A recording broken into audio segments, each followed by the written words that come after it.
பயப்படாதீர்கள். பக்கத்தில் யாரும் தான் சொல்லுங்கள், பயப்படாதீர்கள், நீங்கள் விசேஷித்தவர்களாக இருக்கிறீர்கள். ஹல்லேலூயா. இந்த 2 வார்த்தை ஏன் வருது?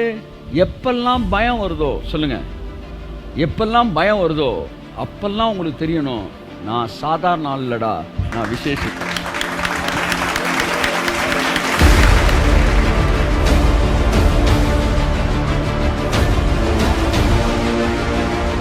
பிசாசு எப்போவுமே உங்களை நீ செஞ்சதை வச்சு நீ யாரு அப்படின்னு காட்டுறான். அதனால் நீ ஒரு பாவி. நிறைய பிரசங்கில் சார், நீ செஞ்சதை வச்சு நீ யாரு, செஞ்சதை வச்சு நீ யாரு, செஞ்சதை வச்சு யாரு, செஞ்சதுலேருந்து நீ யாரு. ஆனால் தேவன் என் உறவில் நீ யாரு என்கிற இடத்துல உங்களை பார்க்க விரும்புகிறார். செஞ்சதில் நீ யாருன்ற முக்கியம் இல்லை, என்னுடைய உறவில் நீ யாரு. உறவின் அடிப்படையில் நீ எனக்கு மகனாக இருக்கு.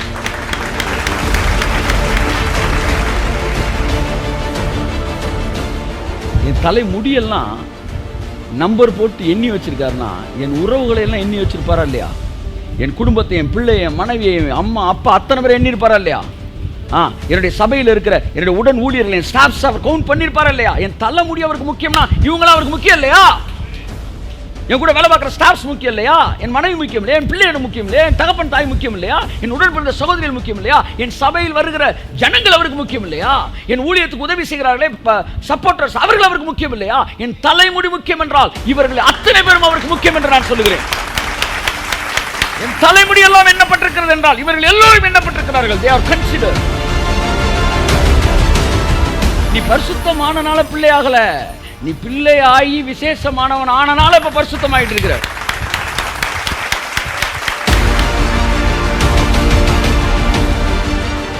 இவன் பாவியான மனுஷனா இருக்கிறானே, எப்படி இவன் பாவியான மனுஷனா இருக்கிறானே அப்படின்றாங்க. அடுத்து இவர் சொல்றாரு, இவன் ஆபிரகாமின் குமாரனா இருக்கிறானே அப்படின்றார். அவர் இல்லையா, ஒரே ஆளை வேற வேற டைமென்ஷன்ல பாக்குறீங்க. இவங்க சொல்றாங்க இவன் பாவியான மனுஷன் அல்லவா அப்படின்றாங்க. என்ன செயலின் அடிப்படையில் பார்க்குறாங்க, இதான் டெவில் சைஸ். அவர் சொல்றார் இவன் ஆபிரகாமின் குமாரன் அல்லவா.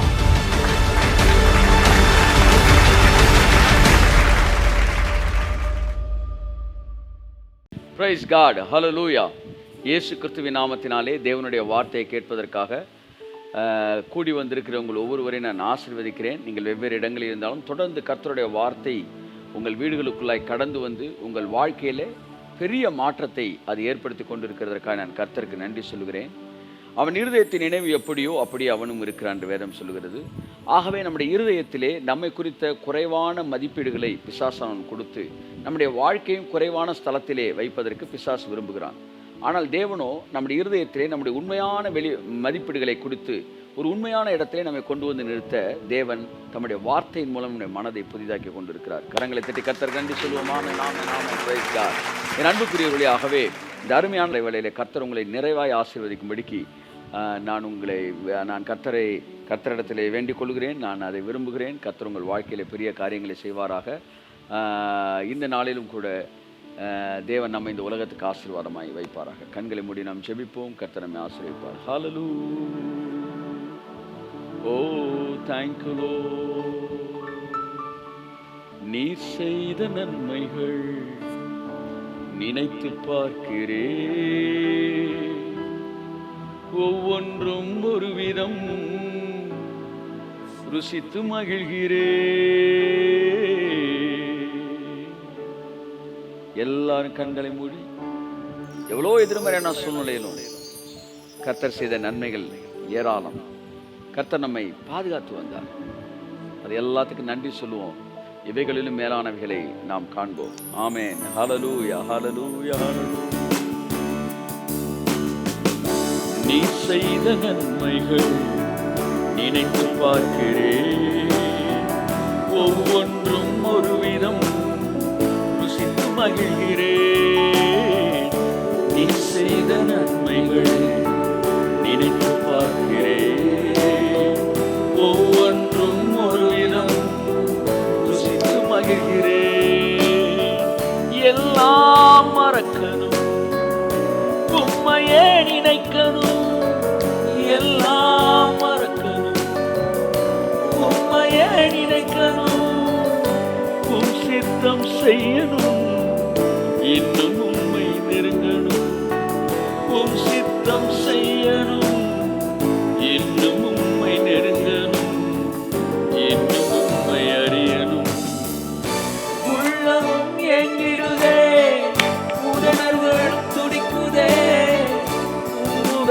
பார்க்கணும், உம்மோடு இணையணும், உள்ளமும் ஏங்கிடுதே, உணர்வுகளும் துடிக்குதே, உம்முகத்தை பார்க்கணும், உம்மோடு இணையணும். ஆராதனை, come on everybody, ஆராதனை, ஆராதனை உமக்குத்தானே, ஆராதனை, ஆராதனை, ஆராதனை உமக்கேதானே. ஓ இயேசு கிறிஸ்துவின் நாமத்தினாலே இந்த காலை நேரத்தை ஆசீர்வதிங்கப்பா. எங்களை மறுரூபமாக்குங்க இயேசு கிறிஸ்துவின் நாமத்தில் பிதாவே, ஆமென். கரங்களை தட்டி கர்த்தருக்கு நன்றி சொல்லுங்க. ஹல்லேலூயா, ஹல்லேலூயா, ஹல்லேலூயா, ஹல்லேலூயா. என் அன்புக்குரியவர்களே, இந்த அருமையான இந்த காலை நேரத்திலே தேவனுடைய வார்த்தையினால் மறுரூபம் அடைய வந்திருக்கும் உங்களை ஒருவரை நான் வாழ்த்தி வரவேற்கிறேன், ஆசீர்வதிக்கிறேன். ஸோ வேதத்திலே 4 வகையான நிலங்களை பற்றி வேதம் சொல்லுகிறது.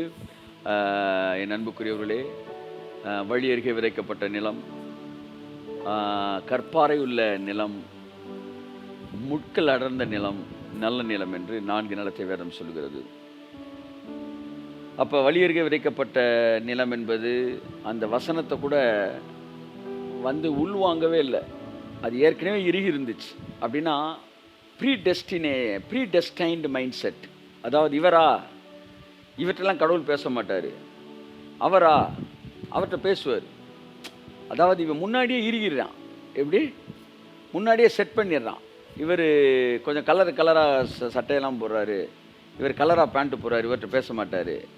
அப்போ முன்னாடியே மைண்ட் செட்டு, இங்கே பேசுவார், இங்கே பேச மாட்டார், இந்த சேனலில் அப்படி நீங்கள் முன்னாடியே மைண்டை கணிக்கிறான் பாருங்கள்.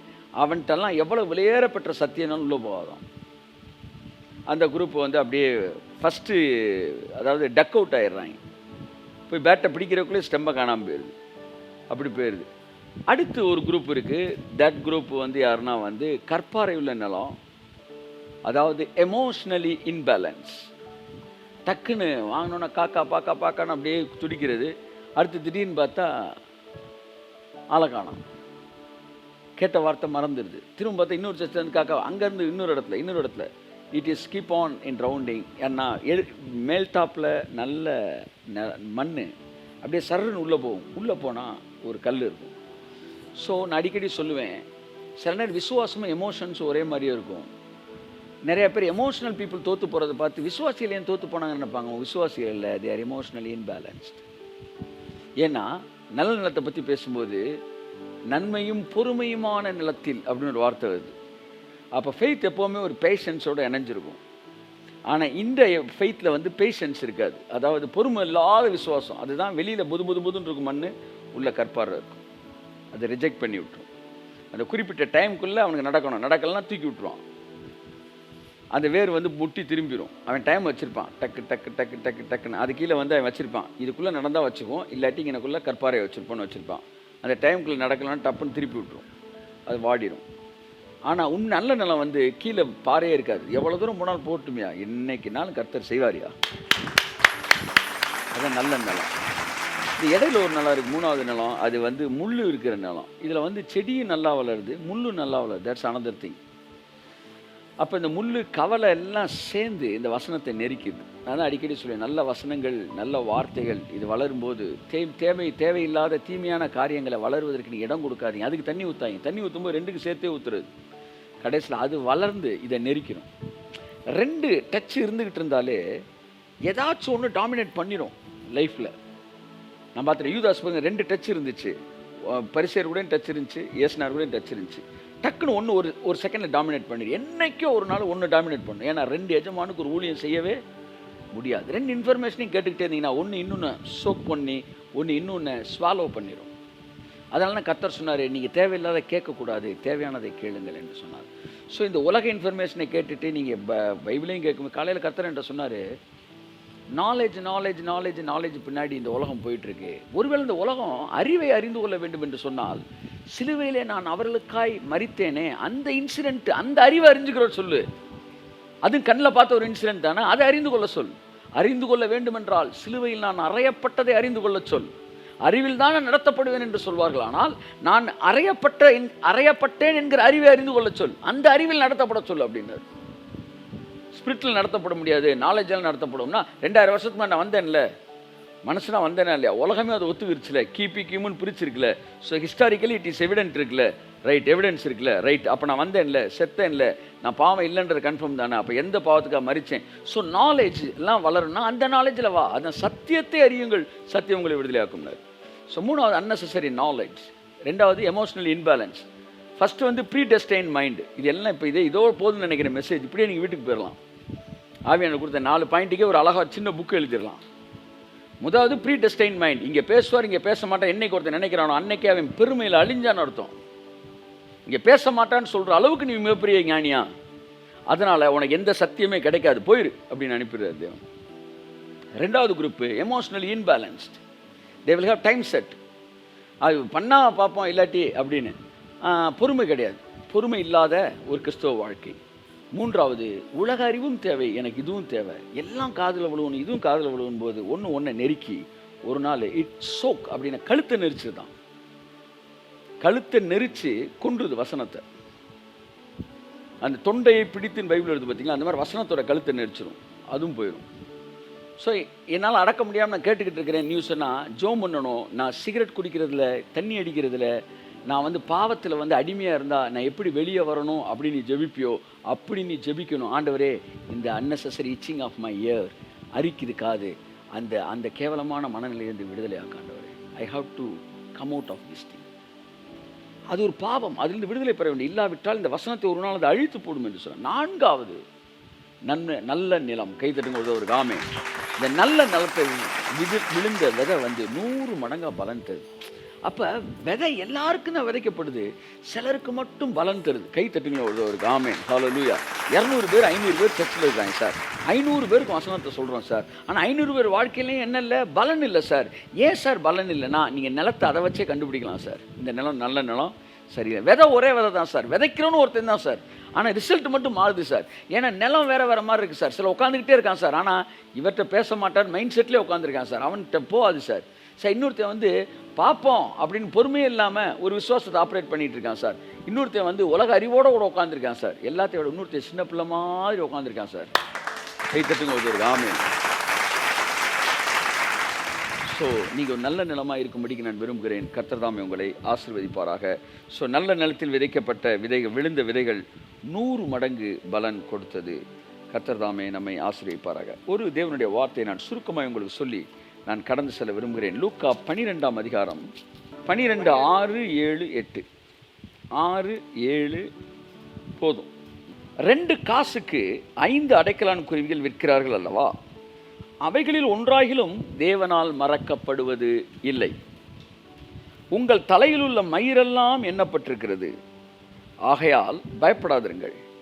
அநேகம் அடைக்கலான் குருவிகளை பார்க்கிலும் நீங்கள் விசேஷித்தவர்களாக இருக்கிறீர்கள். கரங்களை தட்டி கர்த்தருக்கு நன்றி சொல்லுவோம். உன் தலையில் உள்ள முடியெல்லாம் எண்ணப்பட்டிருக்கிறது, நீங்கள் விசேஷமானவர்கள். பிதாவே, இந்த வார்த்தையை புரிந்து கொள்ளும்படி எங்கள் கண்களை திறந்துள்ளோம். நாங்கள் யார் என்கிற அறிவையும், நாங்கள் யார் என்பதை எப்படி புரிந்து கொள்ள வேண்டும் என்று நீர் விரும்புகிற விருப்பத்தையும் நாங்கள் அறிந்து கொள்ள உம்முடைய நல்ல ஆவியானவர் எங்களை செவ்வையாய் நடத்துவாராக. காலையில் முதல் ஆராதனை ஆசீர்வதித்ததற்காய் ஸ்தோத்திரம். இந்த 2வது ஆராதனை அப்படி ஆசீர்வதித்தல் இயேசு கிறிஸ்துவின் நாமத்தில் பிதாவே, ஆமென். ஹல்லேலூயா. இந்த காலையில் ஃபஸ்ட்டு சர்வீஸில் வேற ஒரு செய்தியை பேசினேன்.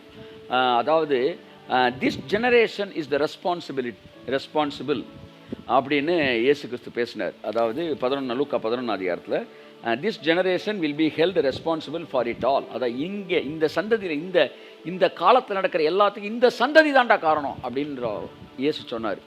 அப்போ இது எதுக்காக பேசுனீங்கன்னா, ஒவ்வொரு ஜென்ரேஷன் நடக்கிற சம்பவங்களுக்கு அந்தந்த ஜென்ரேஷன் தான் காரணம். அவங்க தான் பொறுப்பு, காரணம் இல்லை, அவங்க தான் பொறுப்புன்றார். அப்போ நம்மளை சுற்றி இவ்வளோ விஷயம் நடந்துக்கிட்டு இருக்கு, அதுக்கு யார் பொறுப்பு, தேவனா பிசாசா அப்படின்னா, என் அன்புக்குரியவர்களே எனக்கு புரியல. தேவன் இல்லைன்றது நமக்கு தெளிவாக தெரியும்.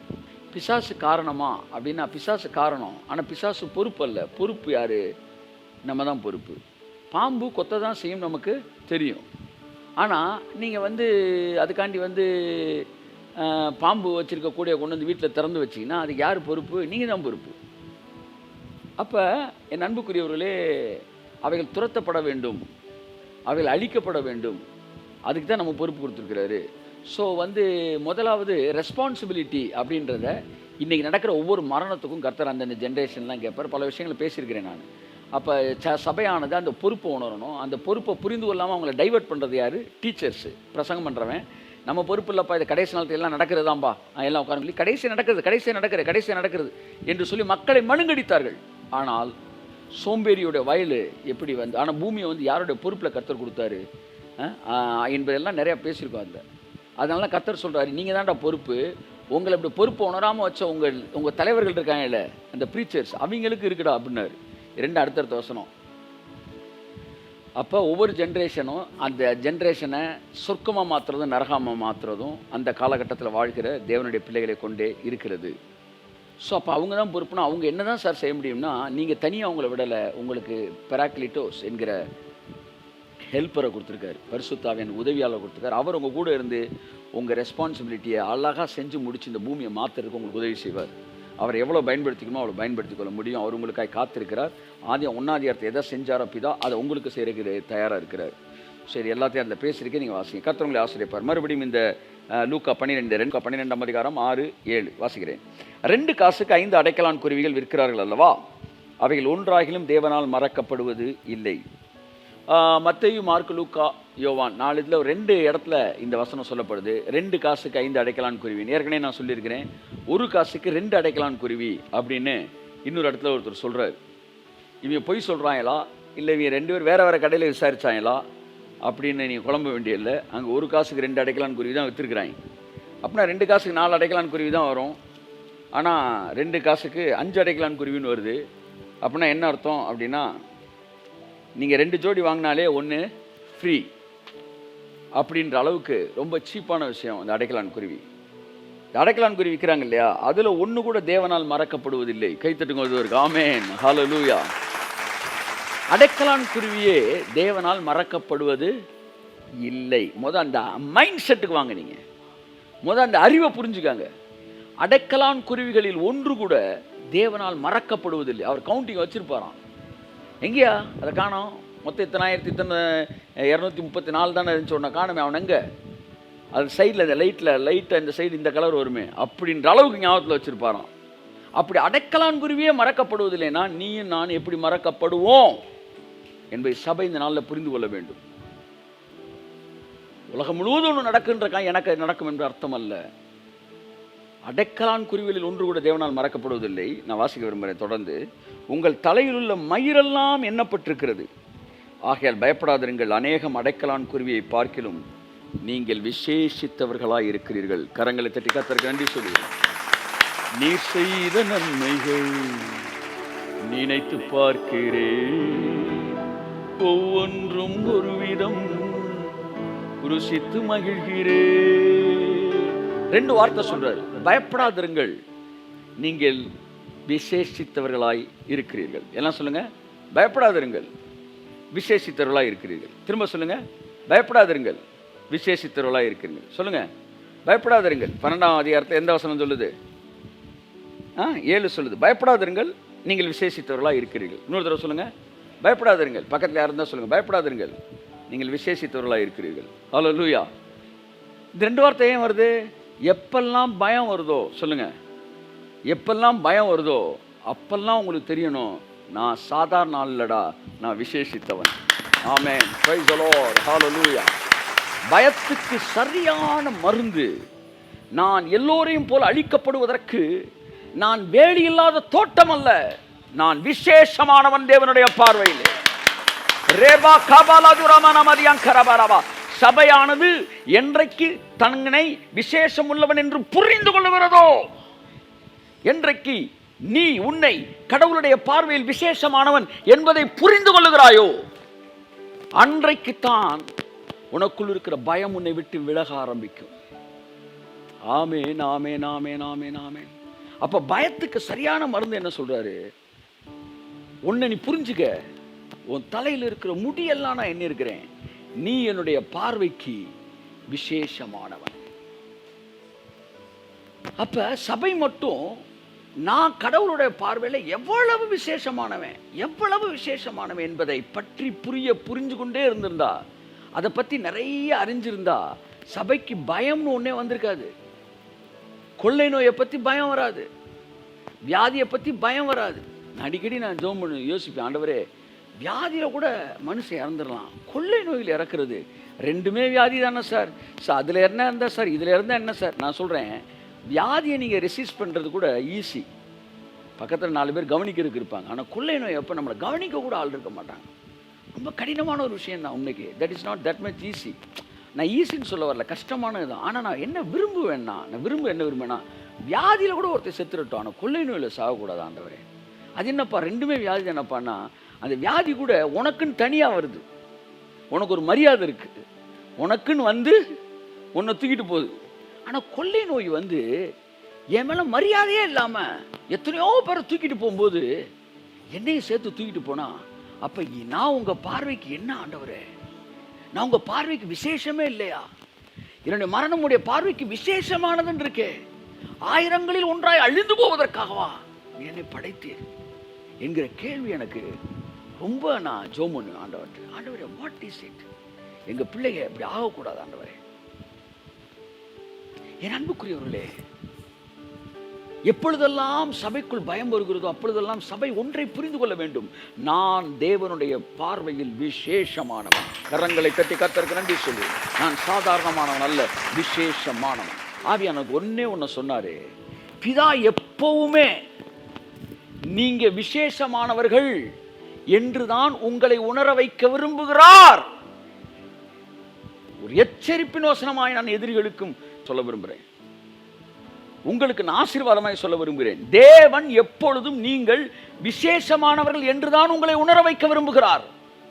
ஆச்சா, மறுபடியும் சொல்றேன், தேவன் என்னை எப்பொழுதும் நான் விசேஷமானவன் என்றுதான் உணர வேண்டும் என்று விரும்புகிறார். ஆனால் பிசாசோ எப்பொழுதும் நீ மோசமானவன் என்பதை உணர வைக்க விரும்புகிறான்.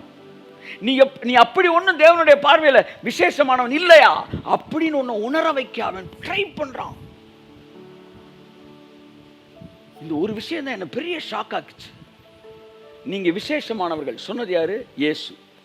அம்புட்டு உட்கார்ந்துருக்கவங்க ஃபுல்லா யாரு சொல்லுங்க? Who are they? பாவிகள், ஆயக்காரர், சாதாரண நபர்கள், வேலை செய்கிறவர்கள், விசுவாசிக்க திராணி இல்லாதவர்கள் வந்து உட்கார்ந்துருக்கிறாங்க. அவங்கள பார்த்து சொல்றாரு, நீங்கள் தேவனுடைய பார்வையில் விசேஷமானவர்கள். ஹல்லேலூயா. ஏனென்றால் பிசாசு எப்பவுமே நீங்க உங்களை தரக்குறைவாகவே உணர வேண்டும் என்று விரும்புகிறான். தரக்குறைவாகவே நீங்கள் உணர வேண்டும் என்று சொல்லி விரும்புகிறான். ஆனால் தேவனோ உங்களை ஒரு உயர்வான மதிப்பீட்டில் இருக்க வேண்டும் என்று சொல்லி விரும்புகிறார். Devil always wants you to underestimate yourself and he wants to make you guilty, and God always wants you make the right estimation, wants you to have the right estimation about yourself. அதனால அவர் சமூகத்துக்கு வரும்போது நீ துர்மனசாட்சி நீங்கினவனாய் வந்து நில்லுன்றார். அங்க வந்துட்டு நெஞ்சிலே மார்பிலே அடிச்சிட்டு வந்து நிக்காத, துர்மனசாட்சி நீங்கினவனா வந்து நில்லு. அந்த துர்மனசாட்சி நீங்கி நல்ல மனசாட்சியோட வா. முடியலையே சார், அதுக்கு ரத்தத்தை கூட கொடுக்குறேன்டா, ஆனா நீ நல்ல மனசாட்சியிலாண்டா வரணும். எனக்கு நல்ல மனசாட்சி வேணும், அப்பாட்ட வந்து நிக்கணும்ன்றக்காக எனக்கு ரத்தத்தை சிந்திருக்காரு அவரு. ஏன்னா நான் ஒரு பார்வையில விசேஷமானவன். அவற்றை ரத்தத்தில் கழுவப்பட்ட பிறகு நான் விசேஷமானவன் ஆகல. அதையும் புரிஞ்சுக்கணும். நீங்க ரத்தத்தில் கழுவப்பட்டான்டா, சூப்பர்ரா மகனே, அப்படி சொல்லல அவரு. ரத்தத்தில் கழுவப்பட்டதினால் நான் விசேஷமானவன் அல்ல, நான் விசேஷமானவன் என்பதனால் எனக்காக இயேசு ரத்தம் சிந்தினார். நான் விசேஷமானவன். நான் பாவியா இருக்கும் போதே அவருக்கு விசேஷமானவன். நான் ரட்சிக்கப்பட்டது காரணமே நான் விசேஷமானவன். ஆகையால் தேவன் தம்முடைய ரத்தத்தை எனக்காய் சிந்தி என்னை ரட்சிக்கப்பட வைத்தார். அப்ப முன்னாடி உட்கார்ந்து யாரு? அம்புட்டு பேரும் 40 நாள் ஃபாஸ்டிங் முடிச்சு உட்காந்துருக்கிறாங்க. அம்புட்டு அங்கங்கு பாவத்தை செஞ்சவங்க சராசரி மக்கள் வந்து உட்காந்துருக்கிறாங்க. அவங்கள பார்த்து பேசிட்டு இருக்காரு. 2 காசுக்கு 5 அடைக்கலான் குறிகள் விற்பதை நீங்கள் பார்த்திருக்கிறீர்களா அப்படின்றாரு. அவன் பல்ல குத்திட்டு அப்படியே பார்த்துட்டு, ஆமாங்க, ஆம் சாமி அப்படின்றான். அவைகள் ஒன்று கூட உங்கள் பரமபிதாவினால் மறக்கப்படுவதில்லை. அதில் ஒன்றை கூட நான் மறக்க மாட்டேன். உன்னை எப்படி நான் மறப்பேன்? உன்னை எப்படி நான் மறப்பேன்? உன்னை உருவாக்குனது நான், உன்னை தாயின் கர்ப்பத்தில் சிருஷ்டித்தது நான். நீ என்னால் மறக்கப்படுவதில்லை. உன் தலையில் இருக்கிற மயிரெல்லாம் எண்ணப்பட்டிருக்கிறது. இயேசு கிறிஸ்து பொய் சொல்லுவார் யாராச்சும் ஒரு தைரியம் சொல்ல முடியுமா? ஒன்னே ஒன்று, இயேசு பொய் சொல்லியிருக்கணும். நல்லா தெரிஞ்சுங்க, அந்த பிரசங்கத்தில் இயேசு பொய் சொல்லியிருக்கணும். சார்ஜ் 1. அப்படி இல்லைன்னா இயேசு உண்மை சொல்லியிருக்காரு, முன்னாடி உட்காந்து அந்த எல்லாம் 100% பரிசுத்தவானா இருந்திருக்கணும். 2ல் 1 சொல்லு. ஒன்று இயேசு பொய்யா பிரசங்கிச்சிருக்கணும், ஏன்னா வந்தவன்லாம் கெட்டவன். இல்லை இயேசு உண்மை தான் பேசினார், வந்தவனெல்லாம் நல்லவன். ரெண்டுமே இல்லைன்றேன். இயேசு பொய்யும் சொல்லலை, வந்தவன் நல்லவனும் கிடையாது. இயேசு உண்மை தான் சொன்னார், வந்தவன் சாதாரணமான ஆள் தான். ஆனாலும் அவன் தேவனுடைய பார்வையில் விசேஷமானவன் தான். ஆமாம்.